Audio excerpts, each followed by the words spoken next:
You're tuning into Black and White Sports on YouTube. The no-holds-barred truth on sports.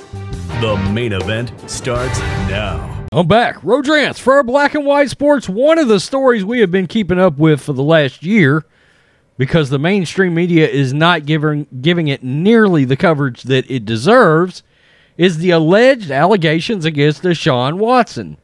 Now, you want to call that privilege? Well, it seems a major story broke involving this case, involving DeShaun Watson trying to buy, quote-unquote, peace from his accusers.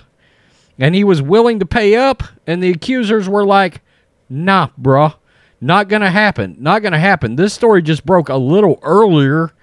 DeShaun Watson allegedly offered accusers $100,000 settlement for silence. Per reports, as we know, he's facing all kinds of civil lawsuits and potential criminal charges as well. Texans quarterback DeShaun Watson still faces 22 civil lawsuits in which he is accused of, quote, assaulting or engaging in inappropriate behavior. I'm cleaning this up for YouTube. It's much worse than that. During massage sessions, but new reports suggest he attempted to pay for his accuser's silence. That makes you wonder if that was around the trade deadline. The Daily Beast, which obtained one of these settlement offers from Watson to an accuser, reports the accuser refused to sign the agreement that states the quarterback denies all such claims and ability, including the facts alleged by the accuser, and says the $100,000 payment is meant to, quote, buy peace.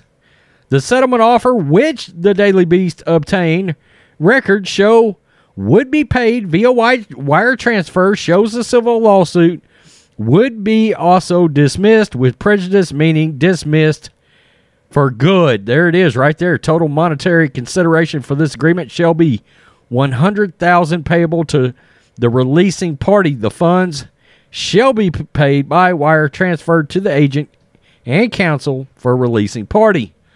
Along with having to dismiss the lawsuit, the accuser would be required to adhere to strict confidentiality and non-disparagement clauses contained in the agreement, including that neither party nor their agents, quote, will speak, write, or otherwise communicate publicly or privately, including in any interviews, social media posts, blog posts, articles, or any other media or forum on the terms of the agreement and the amount of the settlement, will not disclose settlement amount, and that any violation of the agreement's terms will cause irreparable harm, and that money damages will be inadequate to fully compensate for such damages.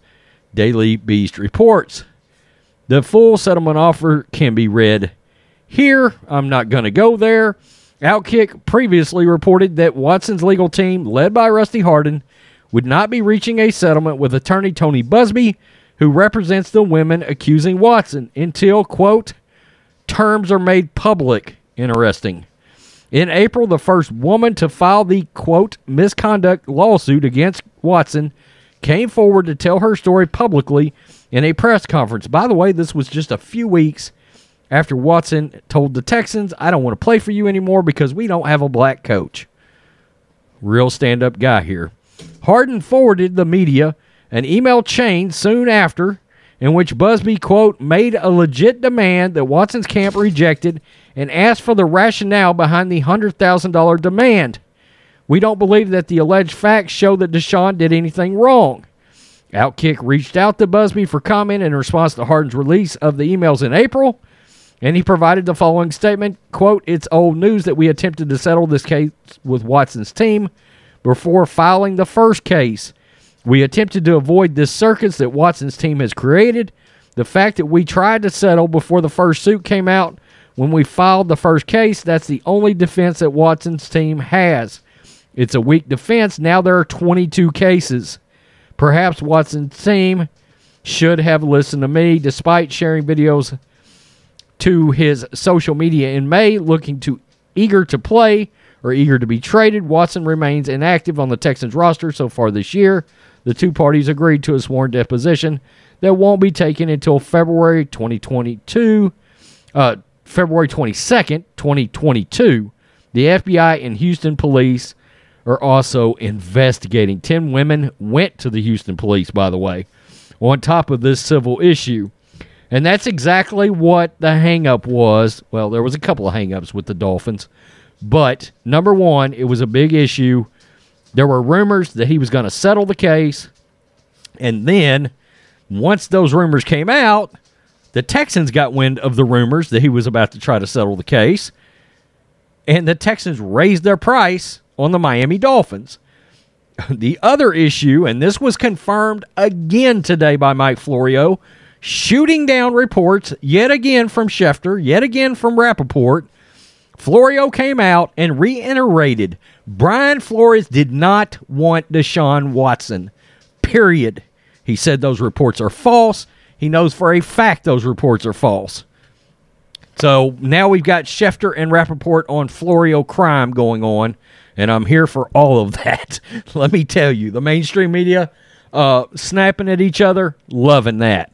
Yeah, so what does this say? We don't know. We assume there might be a lawsuit settlement, something going on. He wants to be traded. Carolina evidently still has interest. Denver Broncos may still have some interest. But it's interesting to know now there is a dollar figure and there was a settlement attempt absolutely made by DeShaun Watson's camp. And we have a monetary figure on it. Tell me what you think, black and white sports fans. Pretty big. DeShaun Watson, he's a good quarterback. He is. But he's got a lot of issues. And if I was a team, I would take a hard pass on this guy. I don't love his character. I can tell you that right now. Peace. I'm out. Till next time. Thanks for watching the show. Be sure to like, comment, and subscribe. Be sure to tune in next time on Black and White Sports.